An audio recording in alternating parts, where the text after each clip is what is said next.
Hello everyone, very welcome to Exam Before 50% faster preparation. I am Chandra Prakash Joshi. I am going to tell you about 10 best job for women. आपको लग रहा होगा हम ऐसी कौन सी job बताने वाले हैं वुमेन के बारे में जिसमें या तो उनके लिए रिजर्वेशन है या उनके लिए स्पेशल कंसिडरेशन है। दोनों में से कुछ भी नहीं है। अगर हम बात करें इंडिया में female labour force participation rate, तो आपको ये जान के आश्चर्य नहीं होना चाहिए कि हम बांग्लादेश, नेपाल और पाकिस्तान से भी पीछे हैं।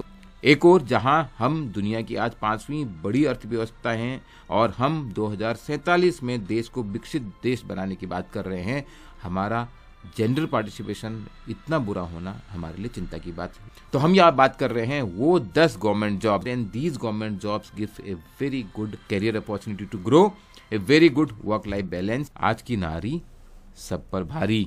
सदियों से हमारे देश में नारी को लक्ष्मी, सरस्वती, दुर्गा हर रूप में पूजा गया है, हर रूप में सराहा गया है। संस्कृत में देयर इज ए श्लोका, राष्ट्रस्य सर्व नारी अस्ति, नारी राष्ट्रस्य अक्ष अस्ति, meaning woman is our tomorrow, woman is the eye of the nation. हमारे आज के लिए और हमारे आने वाले कल के लिए ये 10 इंपॉर्टेंट जॉब्स की बात कर रहा हूँ, थोड़ा सा ट्विस्ट देते हुए, क्योंकि इसमें आपको मजा भी आएगा और दिमाग भी लगेगा। आपको गेस करना है। एक क्लू दे रहा हूं मैं। The 10th job here, clue यह है, ऑफिस की सबकी मुसीबतों को करे क्लीन, कभी फाइल्स कभी मेल्स, हर काम में है सीन। बताइए मैं किस जॉब की बात कर रहा हूँ। एक्चुअल में लिखा हुआ था यहाँ पर इमेज के नीचे, बात कर रहा हूँ SSC MTS स्टेनोग्राफर तक लेवल की जॉब होती हैं। एंट्री लेवल जॉब है जिसमें आप गवर्नमेंट सेक्टर में एंट्री पा सकते हैं। और यहाँ पर हम बेसिक जॉब से स्टार्ट कर रहे हैं क्योंकि इसमें केवल 10th पास मैट्रिकुलेशन ही चाहिए। सैलरी रेंज तो 25,000 से लेकर, जो ऑफिस क्लीनर की जॉब है क्लास 4 जॉब है, और स्टेनोग्राफर में वो बढ़ के 40,000 तक की स्टार्टिंग सैलरी हो जाती है। कंप्यूटर बेस्ड एग्जाम होता है, डिस्क्रिप्टिव टेस्ट भी होता है, SSC MTS का एग्जाम आपको देना है। अगली जॉब की अगर मैं बात करूं, इसको आप गेस कीजिए। खत, पार्सल या मनी ऑर्डर हर किसी को पहुंचाए बॉर्डर से बॉर्डर। यहाँ पर बात हो रही है इंडियन पोस्टल सर्विसेज में IPS असिस्टेंट की। वो एक डीलिंग कलर की जॉब है। पोस्ट ऑफिस में आपने देखा होगा हर एक काम वहाँ पे डीलिंग कलर करते हैं। सैलरी रेंज 40,000 से स्टार्ट होती है। इसमें आपको 12th पास चाहिए। रिटर्न एग्जाम भी होता है, उसके अलावा प्रैक्टिकल टेस्ट भी यहाँ पे होता है। अगली जॉब की मैं जो बात कर रहा हूँ, ये ईजी होगा गेस करना। रेलवे की दुनिया का सुपरस्टार, पैसेंजर से लेकर सिग्नल तक की सरदार। आप जानते हो इंडियन रेलवे, भारतीय रेल दुनिया का बहुत बड़ा एम्प्लॉयर है। MTS की वैकेंसीज बार बार निकालता रहता है रेलवे रिक्रूटमेंट बोर्ड, और इसमें टेक्निकल और नॉन टेक्निकल दोनों टाइप की वैकेंसीज आती है। हम बात कर रहे हैं नॉन टेक्निकल, जो ज्यादा पॉपुलर कैटेगरीज है। इसमें हर टाइप के रोल होते हैं, ऑपरेशन से लेकर क्लर्क से लेकर TC टिकट चेकर जो आपने देखे होंगे, स्टेशन मास्टर। सैलरी 50,000 से स्टार्ट होगी और मिनिमम ग्रेजुएशन चाहिए। और इसमें भी आपको प्रीलिम्स एग्जाम निकालना होगा, मेन एग्जाम निकालना होगा, और पोस्ट के हिसाब से कोई स्किल टेस्ट भी होता है। अब बात कर रहे हैं एक ऐसी जॉब की जिससे हम सब कहीं ना कहीं टच हुए हैं। समाज के निर्माता, शिक्षा की पिटारा। आप समझ ही गए होंगे, टीचर इन गवर्नमेंट स्कूल्स। बहुत ही वर्क लाइफ बैलेंस वाली जॉब है। रिस्पॉन्सिबिलिटी है टीचिंग, लेसन प्लान तैयार करना, असेसमेंट करना। सैलरी 30,000 से लेकर 50,000। आप किस ग्रेड में ज्वाइन करते हैं, मिनिमम B.Ed होना चाहिए। CTET का एग्जाम निकालना पड़ता है यहाँ पे, और रिटर्न टेस्ट भी होता है, इंटरव्यू भी होता है, टीचिंग स्किल्स का भी टेस्ट इसमें होता है। टीचिंग की जॉब न केवल एक नौकरी है, बल्कि देश बनाने का एक मिशन है, समाज बनाने का एक मिशन है। हो सकता है आगे आने वाली कुछ जॉब से यहाँ पर आपको सैलरी कम लग रही हो, but for most of the women, not only in our country, globally, if you see the kind of teaching they can do, especially for the younger kids, that changes generations. That is the job satisfaction. अगली job 6 number पे हम बात कर रहे हैं। Loan से लेकर accounts सब मैनेज करे विद ग्रेस। बात हो रही है बैंकिंग सेक्टर की जॉब की। बैंक में जो PO होते हैं, प्रोबेशनरी ऑफिसर, जर्नलिस्ट भी होते हैं, कुछ स्पेशलिस्ट आते हैं, एडमिनिस्ट्रेटिव टास्क हैं। आप 60,000 की स्टार्टिंग सैलरी ले सकते हैं। यहाँ पे ग्रेजुएट चाहिए, एग्जाम निकालना होगा, प्रीलिम्स, मेंस और इंटरव्यू भी होगा। IBPS PO, IBPS SO, SBI PO, RRB, सबकी वैकेंसीज हम आपको यहाँ पे बताते रहते हैं। दूसरी जॉब यहाँ पर है बैंक क्लर्क की। इसमें भी आपको customer handling, transactions, operation management का प्रोफाइल है। सैलरी आपकी करीब 35,000 पर मंथ में होगी। ग्रेजुएट चाहिए, यहाँ भी आपको रिटर्न एग्जाम निकालना होगा, प्रीलिम्स और मेंस, लेकिन इंटरव्यू नहीं होगा। बैंक क्लर्क के मुकाबले बैंक पीओ की रिस्पॉन्सिबिलिटीज बहुत ज्यादा रहेंगी, but at the same time bank PO को अपॉर्चुनिटी मिलती है करियर में आगे आगे आगे जाने की। अगर आप देखेंगे सारे बैंकों के जो चेयरमैन है, मैनेजिंग डायरेक्टर है, सीईओ हैं पब्लिक सेक्टर में, वो सारे के सारे अपने करियर की शुरुआत मोस्टली बैंक पीओ से किए होते हैं। कभी कभी बैंक क्लर्क के लोग भी वहां पर तक पहुंच पाते हैं। तो बैंकिंग सेक्टर में कैरियर ग्रोथ बहुत ज्यादा है। ऑब्वियसली अगर हम कंपैरिजन करें बहुत सारी गवर्नमेंट जॉब के मुकाबले, यहाँ पे वर्क प्रेशर भी ज्यादा है। लेकिन मैं अपने पर्सनल एक्सपीरियंस से बता रहा हूँ, मेरे फैमिली में भी मेंबर्स हैं जो बैंक में जॉब करते हैं।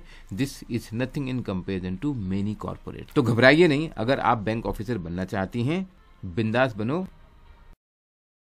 अर्थव्यवस्था की रक्षा, बाजार की नीति, किसान की आशा। हमारे चैनल पर सबसे ज्यादा पॉपुलर रेगुलेटरी बॉडी जॉब की बात कर रहे हैं, led by the super regulator RBI. वैसे आपको पता है आरबीआई ग्रेड बी का नोटिफिकेशन बता दिया ना सुशील सर ने। अभी तक अगर सोच रहे थे, अब भी जुट जाओ without wasting a single day. Regulatory bodies में आपको आरबीआई, सेबी, नबार्ड, आईएफएससीआई, आईआरडीएआई जैसी रेगुलेटरी ऑर्गेनाइजेशन जहां पर आपको कॉमर्शियल जॉब प्रेशर नहीं है, पॉलिसी बनानी है, सुपरविजन करना है, करेंसी मैनेजमेंट करना है, मॉनेटरी पॉलिसी करनी है, या रेगुलेशन करना है सिक्योरिटीज मार्केट का, स्टॉक एक्सचेंज का, म्यूचुअल फंड का, सेबी के केस में, और नबार्ड के केस में financial inclusion, rural development, rural finance की पॉलिसी, गवर्नमेंट को हेल्प करना पॉलिसी मेकिंग में, इन सब में, आईआरडीए में, इंश्योरेंस सेक्टर में हो जाएगा, पीएफआरडीए में, आईएफएससीआई में, हम इन जॉब्स की बहुत डिटेल में बात करते रहते हैं। सैलरी और पक्ष तो बहुत अच्छे हैं। 1.25 लाख रुपए की तो सैलरी है, उसके अलावा मैं पक्ष ऐड करूंगा तो 2 से 2.5 लाख रुपये मंथली आराम से आ जाएगा। डिपेंड करेगा आप ग्रेड ए ज्वाइन कर रहे हैं या ग्रेड बी ज्वाइन कर रहे हैं। डिटेल में मैंने इन सब का कंपेरिजन अलग अलग वीडियो में बनाया है, मैं आगे भी बताता रहूंगा। एक जर्नलिस्ट के लिए, क्योंकि और आगे जॉब पे आ रहा हूं मैं, एक जर्नलिस्ट के लिए दी ज्यादा ग्रेट अपॉर्चुनिटीज, और मैं अपने बहुत सारी वुमेन फ्रेंड्स को जानता हूं, those who are working in RBI, great work life balance and great career progression opportunities. अब बात करते हैं तारों से आगे, ग्रहों की सैर, भारत की बेटी जो अंतरिक्ष में लिखे नई कहानी। यहाँ पर बात हो रही है साइंटिस्ट, इसरो, डीआरडीओ या बाकी पीएसयूज में। ये एक अपॉर्चुनिटीज है to follow your passion to build the nation. Bachelor degree चाहिए इंजीनियरिंग या टेक्नोलॉजी में, और उसके बाद आपको एग्जाम क्रैक करना पड़ेगा। स्टार्टिंग सैलरी यहाँ पर भी 1.5 लाख की रेंज में जाएगी, और एक्सीलेंट फैसिलिटीज। सिलेक्शन प्रोसीजर, आपको रिटन टेस्ट होगा, इंटरव्यू होगा, आपको मेरिट में आना पड़ेगा। गेट मार्क्स भी यहाँ पे काउंट होते हैं। एग्जाम डेफिनेटली टफ होता है क्योंकि नंबर ऑफ वैकेंसीज बहुत लिमिटेड होती हैं यहाँ पर, लेकिन जो जॉब सेटिस्फेक्शन है वो सच में चाँद छू लेने वाला है। आपने देखा होगा ना हमारे चंद्रयान मिशन में कितनी लेडीज साइंटिस्ट कंट्रीब्यूट कर रही थी। 3rd नंबर पे हम बात कर रहे हैं सीमाओं की रक्षा, वीरता की मिसाल, defence services, that is army, air force and navy.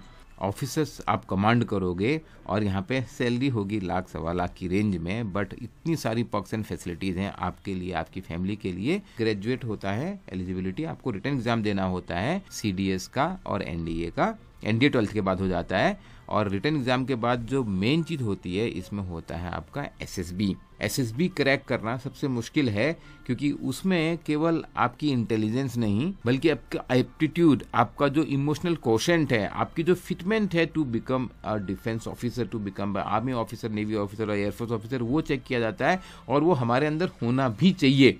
It is not that something we can easily learn. सच में पैशन है बेल्ट सर्विसेज में, तो आपको बहुत मजा आएगा काम करने में। यहाँ पे जो फैसिलिटीज हैं, जो बेनिफिट्स हैं, कि आप एरोप्लेन उड़ा रहे हैं, फाइटर जेट्स की बात कर रहा हूँ, या आप नेवी का शिप लेके चल रहे हैं, या आप कमांड करते हैं इंडियन आर्मी को, आप अपनी नौकरी के साथ साथ देश की सेवा भी कर रहे हैं। न केवल आपको आपकी टीम सैल्यूट करेगी, बस देश सैल्यूट करेगा। नंबर 2 पे मैं बात कर रहा हूँ सरकार की नींव, जनता का सेवा, सिविल सर्विसेज। यूपीएससी बॉडी है जो एग्जाम कंडक्ट कराती है। आपको सिविल सर्विसेज एग्जामिनेशन देना होता है, जो इंडिया का सबसे टफेस्ट एग्जाम है, लेकिन आज हमारे यहाँ पे महिलाएं न केवल इसको क्रैक कर रही हैं बल्कि टॉप रैंक भी लेके आ रही है। सैलरी की बात करें तो फिर से वही लाख सवा लाख की रेंज में सैलरी रहेगी, लेकिन यहाँ पे जो जॉब रेस्पॉन्सिबिलिटी है, चाहे आप IAS ऑफिसर हो, IPS ऑफिसर हो, IFS ऑफिसर हो, आपको एडमिनिस्ट्रेशन में, पॉलिसी मेकिंग में, आपको लॉ एंड ऑर्डर में, आपको डिप्लोमेसी में काम करना है, प्रीलिम्स एग्जाम निकालना होता है जो क्वालिफाइंग है, फिर मेंस एग्जाम और रिटर्न इंटरव्यू के मार्क्स होते हैं जिसके बेसिस पे फाइनल सिलेक्शन होता है। आपको सरकार सारी फैसिलिटीज देती है, चाहे वो ड्राइवर हो, चाहे वो घर पे सर्वेंट हो, चाहे वो रहने के लिए एकोमोडेशन हो, बट मोस्ट इंपॉर्टेंटली बहुत रेस्पॉन्सिबल पोजीशंस पे आप काम करते हैं। चाहे आप डिस्ट्रिक्ट कलेक्टर बन जाए, कल को आप प्रमोट होने के बाद डिपार्टमेंट में सेक्रेटरी बन जाए, आप देश की पॉलिसी बनाने में, आप सरकार चलाने में सबसे अहम भूमिका निभाते हैं। बहुत स्ट्रगल है इस जॉब को नंबर 2 पे रखें कि नंबर 1 पे। आप सोच रहे होंगे अगर नंबर 2 पे ये है तो नंबर 1 पे क्या होगा, और मैंने भी इस बात पे बहुत सोचा, लेकिन ये जो सीक्वेंसिंग हमने की है उसमें मेरी जो महिला कलीग हैं उन्होंने इसमें फाइनल रोल निभाया और उन्होंने खुद बोला कि नहीं, नंबर 1 पे हमको लेके आना है। गेस कीजिए, न्याय की देवी, इंसाफ की राह, जिसके फैसलों में बसा है लोकतंत्र का आधार, इंडियन जुडिशियल सर्विसेज की बात कर रहे हैं हम दोस्तों। यहाँ पे इस रोल में आपको जज का रोल करना है। इम्पोर्टेंस है to run the judicial system of the country. बहुत इंपॉर्टेंट रेस्पॉन्सिबिलिटी है कानून को इंटरप्रेट करने की और उनको आज के सिचुएशंस में अप्लाई करने की। आप सिविल जज हो सकते हैं, जुडिशियल मजिस्ट्रेट हो सकते हैं। आपकी जो सैलरी होगी वो 1 लाख से सवा लाख की रेंज में। प्रमोट होने के बाद हाई कोर्ट में और सुप्रीम कोर्ट में आप जज बन पाओगे। इसमें रिक्वायरमेंट होती है LLB की डिग्री की। आपको एग्जाम निकालना होगा, स्टेट जुडिशियल सर्विस एग्जाम या provincial civil services judicial examination. और एक अच्छी बात यहाँ पर यह भी है कि 35 ईयर्स की एज तक आप ये एग्जाम निकाल सकते हैं। अगर प्रोटोकॉल की बात करें, ऑफ कोर्स जजेस IAS ऑफिसर से ऊपर आते हैं, बट यहाँ पे आज की डेट में जहाँ पर हम देख रहे हैं कि सरकार बहुत सारी चीज़ों में उस डायरेक्शन में जा रही है जहाँ शायद नहीं जाना चाहिए, कोर्ट ही उसको सही रास्ते पर ला पा रही है। आप सुप्रीम कोर्ट के, हाई कोर्ट के बहुत सारे जजमेंट देख लीजिए जहाँ पे एग्जीक्यूटिव एक डायरेक्शन में लेके जा रहा है जो शायद देश के लॉन्ग रन इंटरेस्ट में नहीं है, वहाँ पे कोर्ट वो इम्पोर्टेंट स्टेप्स ले पा रही है जो एग्जीक्यूटिव को कंट्रोल कर पा रही है, जो इवन लेजिस्लेटिव को कंट्रोल कर पा रही है। जुडिशरी देश में डेमोक्रेसी का तीसरा स्तंभ है और आप जुडिशियल सर्विसेज ज्वाइन करके उस स्तंभ को मजबूत बना रहे हैं और देश में डेमोक्रेसी की इमारत को सशक्त बना रहे हैं। जुडिशियल सर्विसेज के बारे में अभी भी आम जनता को उतनी जानकारी नहीं है जितनी होनी चाहिए। अब आप बताइए, इन सब जॉब्स में which one is your favourite, which one is your best, which one is your dream? और अगर आपको लगता है कि हमसे कोई इंपॉर्टेंट जॉब छूट गई है तो आप प्लीज कमेंट में लिखिए। You may help many of the aspirant who are looking for building the career in government services and building the nation. आपके कमेंट का हमें इंतजार रहेगा। आप हमें रीच आउट कर सकते हैं 9205524028 पे। और अगर आपको लगता है कि ये वीडियो आपके साथियों को इंस्पायर कर सकता है, आपकी फैमिली में उन गर्ल्स को इंस्पायर कर सकता है, तो प्लीज इस वीडियो को शेयर कीजिए, लाइक कीजिए, सब्सक्राइब कीजिए। Thank you once again. iExamBee is here to make your job preparation 50% faster.